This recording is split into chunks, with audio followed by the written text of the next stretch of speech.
दादी की रसोई जो नोएडा सेक्टर 29 की एक पहचान बन गई है। गंगा कॉम्प्लेक्स में ये दादी की रसोई है जिसे अनूप खन्ना जी संचालित करते हैं। अनूप खन्ना आज किसी परिचय के मोहताज नहीं है। राष्ट्रपति ने उनसे मुलाकात की थी, लगभग उनको सम्मानित किया था। अमिताभ बच्चन के साथ कर्मवीर के एपिसोड में अनूप खन्ना जी प्रसारित हो चुके हैं। साथ ही साथ नेशन लाइव द्वारा आयोजित नेशनल मेजेस्टी अवार्ड के दूसरे संस्करण में अनूप खन्ना को समाज के लिए किए गए उनके उत्कृष्ट कार्यों के लिए भी हमें सम्मानित करने का गौरव प्राप्त हुआ था। ये रसोई सालों से चल रही है। हमने कई दफा देखा है कि कई बार कई नेक कार्य शुरू होते हैं लेकिन कुछ समय बाद बंद हो जाते हैं। लेकिन ईश्वर की कृपा है, अनूप खन्ना की मेहनत है कि ये दादी की रसोई लगातार चल रही है। आज भी यहाँ पे लोग खाने के लिए आते हैं, पूरे डिसिप्लिन के साथ भोजन लेते हैं और समय समय पर यहाँ की कई गतिविधियाँ हमें सोशल मीडिया के माध्यम से पता चलती रहती है।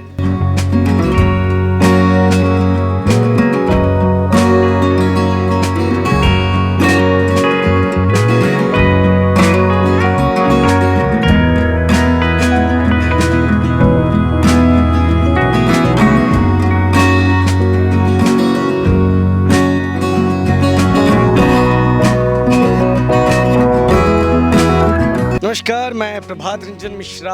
आप देख रहे हैं नेशन लाइव। अखबारों में, चैनलों के माध्यम से, वेबसाइट्स के माध्यम से तमाम ऐसी खबरें हमें देखने को मिलती है जिसे पढ़कर, जिसे सुनकर हमारा इंसानियत से भरोसा उठ जाता है। इन्हीं खबरों के बीच में कुछ अच्छी खबरें भी होती हैं जिन पर हमारा ध्यान ना के बराबर होता है। आज जिस जगह पर मैं हूँ वो जगह किसी परिचय का मोहताज नहीं है। ये जगह दादी की रसोई है। दादी की रसोई जो नोएडा सेक्टर 29 की एक पहचान बन गई है। गंगा कॉम्प्लेक्स में ये दादी की रसोई है जिसे अनूप खन्ना जी संचालित करते हैं। अनूप खन्ना आज किसी परिचय के मोहताज नहीं है। राष्ट्रपति ने उनसे मुलाकात की थी, लगभग उनको सम्मानित किया था। अमिताभ बच्चन के साथ कर्मवीर के एपिसोड में अनूप खन्ना जी प्रसारित हो चुके हैं। साथ ही साथ नेशन लाइव द्वारा आयोजित नेशनल मेजेस्टी अवार्ड के दूसरे संस्करण में अनूप खन्ना को समाज के लिए किए गए उनके उत्कृष्ट कार्यों के लिए भी हमें सम्मानित करने का गौरव प्राप्त हुआ था। ये रसोई सालों से चल रही है। हमने कई दफा देखा है कि कई बार कई नेक कार्य शुरू होते हैं लेकिन कुछ समय बाद बंद हो जाते हैं। लेकिन ईश्वर की कृपा है, अनूप खन्ना की मेहनत है कि ये दादी की रसोई लगातार चल रही है। आज भी यहाँ पे लोग खाने के लिए आते हैं, पूरे डिसिप्लिन के साथ भोजन लेते हैं और समय समय पर यहाँ की कई गतिविधियाँ हमें सोशल मीडिया के माध्यम से पता चलती रहती है। आज हमारी टीम नोएडा में थी। हमने सोचा कि क्यों ना एक अच्छी खबर को आपके समक्ष प्रस्तुत किया जाए। इतने समय बाद अब ये रसोई कैसी चल रही है, यहाँ पे लोग आ रहे हैं या नहीं आ रहे, इस चीज़ के बारे में आपको बताया जाए। बड़ी खुशी हुई यहाँ पे हमें लोगों को देखकर। कई लोग ऐसे हैं जो यहाँ पे नियमित रूप से आते हैं, उनसे हम बात करेंगे। भाई साहब, कब से आ रहे हैं आप यहाँ? 2 साल हो गए। 2 साल हो गए। 2 साल में क्या बदला यहाँ? कुछ भी नहीं बदला, सब कुछ टेस्ट वेस्ट सब पहले जैसे ही सब कुछ। कहीं आसपास काम वगैरह करते हैं? क्या काम करते हैं? अभी फार्मेसी में। फार्मेसी में काम। तो ये जो भोजन है वो आपके जीवन में कितना बड़ा प्रभाव डालता है? मतलब हम देखते हैं कि भोजन, पानी सब कुछ महंगा होता जा रहा है।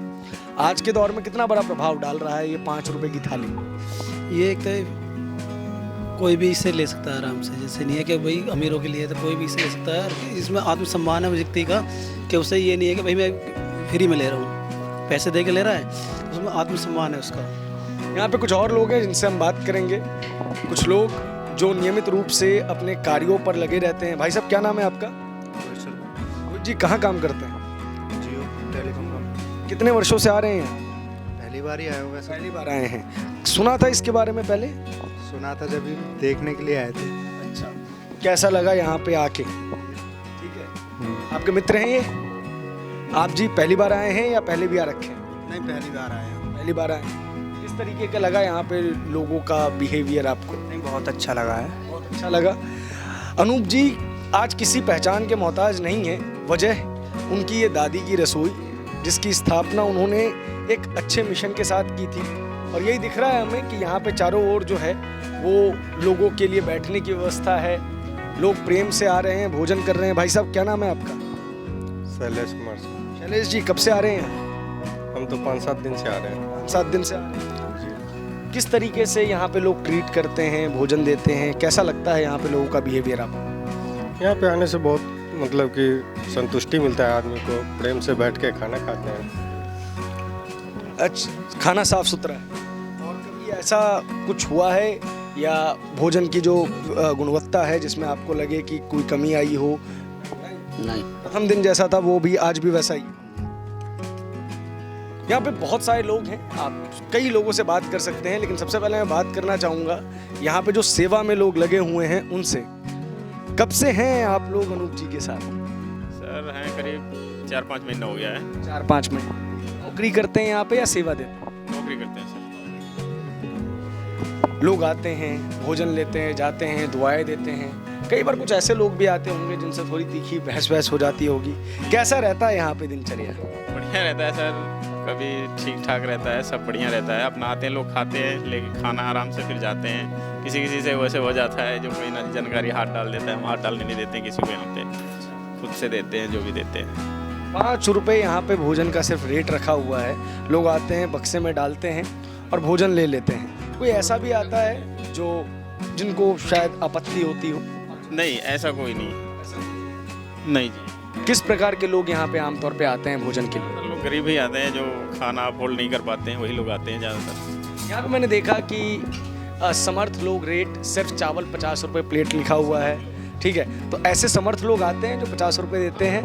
50 रुपये भी दे के जाते हैं, खा के जाते हैं। ऐसे लोग बहुत कम लोग आते हैं, जैसे कि जब हम मांगते नहीं है किसी से, जो दे दिया समर्थ है तो ठीक है, नहीं है तो 5 रुपये भी हम दे देते हैं खाना। एक और अंकल हैं। अंकल जी क्या नाम है आपका? आपका थोड़ा समय ले रहा हूँ मैं। दीवान कुमार। कब से हैं आप यहाँ पे? 1 साल हो गया। 1 साल में क्या बदला है यहाँ पे, या सब कुछ जैसे पहला था वैसे ही है? पहले था वैसे ही चल रहा, फर्स्ट क्लास। कितने लोग अमूमन प्रतिदिन आते हैं यहाँ? दिन 400-500। भोजन कहाँ से बन के आता है ये? भोजन ये बनता है बगल में। कारीगर हैं इसके लिए, आप लोग बना? 2 कारीगर हैं। कारीगर नियमित रूप से हैं इसके लिए। यहाँ पे कई लोग सेवा में लगे हुए हैं। ये बिस्किट्स, ये मंच, मिठाइयाँ, ये किस लिए हैं, किस तरह? इन्हीं लोगों के लिए, जैसे मंच है, फ्रूटी है, ये सब है, तो छोटे बच्चे जो आते हैं उनको देते हैं। हाँ जी। यहाँ पे मैं देख रहा हूँ कि कई छोटे बच्चे आते जाते रहते हैं, तो ये छोटे बच्चे आसपास के ही हैं, क्या है इनका बैकग्राउंड? पास के ही आते हैं और भी आ जाते हैं, स्कूल के बच्चे आ जाते हैं। चूंकि दादी का रसोई आज किसी पहचान की मोहताज नहीं है, तो सभी लोग इस नेक कार्यों से जुड़ना चाहते हैं। साप्ताहिक रूप से, वार्षिक रूप से, मासिक रूप से, यहाँ के दैनिक रूप से भी लोग यहाँ पे अपनी स्वेच्छा से सहयोग देते हैं। आज जिस दिन हम यहाँ आए हैं उस दिन का पूरा भोजन स्पॉन्सर किया है मेरे साथ बैठे शख्स ने। सर आपका नाम? मैं प्रेम शंकर श्रीवास्तव हूँ, और जिनके उपलक्ष्य में आज का भोजन कराया है वो मेरे बड़े भाई हैं। और पिछले साल उनका कोरोना की वजह से निधन हो गया। He was a very senior bureaucrat in the government of India. He was a director implementation government of India, adviser Mauritius की गवर्नमेंट के भी रहे हैं, ILO में भी रहे हैं, कई जगह रहे हैं, अच्छी जगह पे। और हम लोगों का एक ऐसा परिवार था जो हमेशा इस तरह की सोच में विश्वास रखता था। आपको कब पता चला दादी की रसोई के बारे में, और ये इच्छा कैसे जागृत हुई कि यहाँ पे आके एक दिन का भोजन स्पॉन्सर करना है? नहीं, मैं बताऊँ, मैं रेगुलर आश्रम में ये प्रोग्राम करता था। कभी एक बागपत के पास एक आश्रम है, वहाँ पे हम लोग एक भोजन का प्रोग्राम रखते थे। वो पूरा 4-5 एकड़ में आश्रम बना हुआ है, स्कूल है, बच्चे पढ़ते हैं। और जो लोग बच्चे अपने आप नहीं पढ़ सकते हैं तो वहाँ पे हम लोग रेगुलर एक कंट्रीब्यूट करते थे। हरिद्वार में भी चूँकि मेरा एक ब्रदर है तो वहाँ भी हम लोग स्पॉन्सर करते रहते थे। दादी की रसोई का ख्याल आया कि ये ईश्वर का सहयोग कहिए या ख्याल कहिए, कि हमने कहा कि हम जा नहीं पा रहे हैं तो नोएडा के लिए बेस्ट प्रोग्राम कहाँ रहेगा।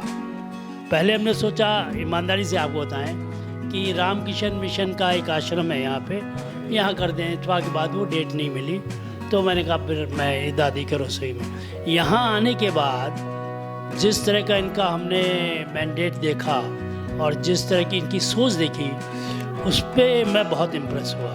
एक तो सबसे बड़ी चीज़ ये है कि एक सेल्फ डिग्निटी के साथ खाना खिलाते हैं। आदमी की रिस्पेक्ट बनी रहे, उसको उसका स्वाभिमान बना रहे, और साथ में अफोर्डेबिलिटी क्राइटेरिया जिसको बोलते हैं कि I have no income but I can afford this much of amount. 5 रुपये कुछ भी उसकी इनकम हो या ना हो, वो हर आदमी 5 रुपये कैन कंट्रीब्यूट। और 5 जो खाना मिलती है उसकी क्वालिटी, और उसके साथ जो उसका प्यार है, जो खाने में रस है, ईश्वर की जो कृपा है, वो आपको 5 स्टार होटल में नहीं मिल सकता। अच्छा, एक और चीज़ मैं जानना चाहूँगा आपसे, क्योंकि आपने कहा कि आपका जो फैमिली बैकग्राउंड है वो ब्यूरोक्रेट से है। इस पूरे संदर्भ में इसकी चर्चा नहीं होनी चाहिए थी, लेकिन चूंकि मैं पत्रकार हूँ तो मेरा भी कर्तव्य बनता है कि मैं अपनी बातों को पूछ लूँ। जब लोग मुझे मिले, तमाम सरकारों ने, इसमें सबसे पहले नाम लिया जाता है जयललिता जी का, अम्मा की रसोई, दिल्ली में जन रसोई, फ़िलहाल अभी गौतम गंभीर जी ने भी जन रसोई जो है वो शुरू की है, और तमाम स्टेट गवर्नमेंट इस तरीके का प्रयास करती है। अनूप जी को अच्छा सक्सेस मिला, लोग यहाँ पे आते हैं, प्रेम से भोजन करते हैं, ग्रहण करते हैं, डिसिप्लिन में रहते हैं। लेकिन वही मैं किसी सरकारी व्यवस्था के अंदर जाता हूँ, मैं गौतम गंभीर की जन रसोई को इससे हटाना चाहूँगा, बाकी सरकारी व्यवस्था के अंदर जाता हूँ तो वो चीज़ नज़र नहीं आती। हाँ, जो मैं रियली कुछ बनावटी बात आपसे नहीं कर रहा हूँ। कल मैंने इनको एक रिक्वेस्ट किया कि मैं ये चाहता हूँ जो 5 रुपये लोग कंट्रीब्यूट करते हैं, ये भी मैं कंट्रीब्यूट कर दूँ। तो उन्होंने के बात कही कि भाई, एक आदमी की सेल्फ रिस्पेक्ट को आप क्यों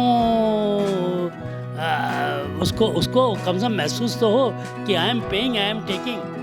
मतलब एक आप क्यों उसको नीचे थोड़ा सा ढंग से देखना चाहते हैं। तो मुझे इनकी बातों से इतना अच्छा लगा, मैंने कहा मैं आज मिलूँगा ज़रूर, और कोशिश करूँगा कि इनके साथ मैं रेगुलर जुड़ूँ।